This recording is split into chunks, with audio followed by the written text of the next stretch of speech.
We have team coverage in the city of Portland tonight. David Guilford is on Peaks Island, catching up with families getting back on track after the storm damage. First, we want to get to Jack Molmid. Jack, this road work has been going on for months, but tonight there's a new wrinkle.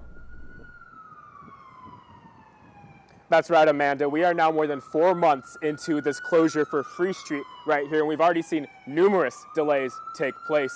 The most recent delay actually happening as Consolidated Communications tells me that a subcontractor for Free Street actually ruptured some of their data and phone wires. This is the corner of High and Free Street in May of this year. And this is the corner of High and Free Street today in late August. Nothing has really changed physically, but now the project, which is set to revitalize the entire Congress five-way intersection, is at least 2 months behind schedule.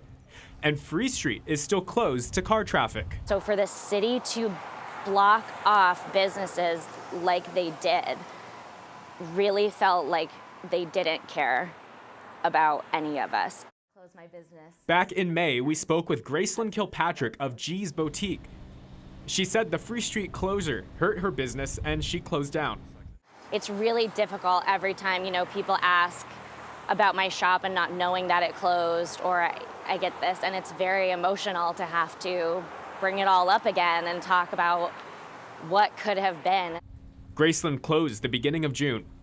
Since then, the city was supposed to reopen Free Street and get to work on the next phases of the project. But that's not really the case anymore. A subcontractor for Gordon Construction that's in charge of the construction project ruptured phone lines for Consolidated Communications. The city says once the lines are repaired, Gordon Construction will restart work at Free Street. But the city can't tell us when that will be.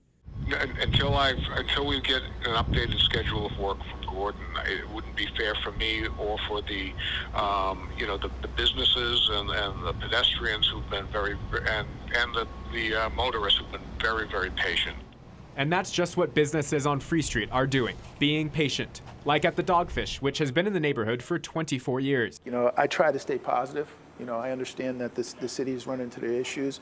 I don't want to, get negative on that. Try to stay positive so that everybody can come out and support us.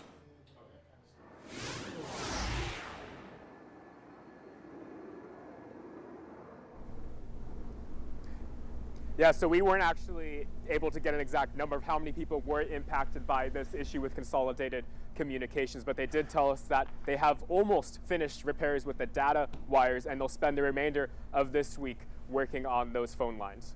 Jack Molmid in Congress Square tonight. Thanks.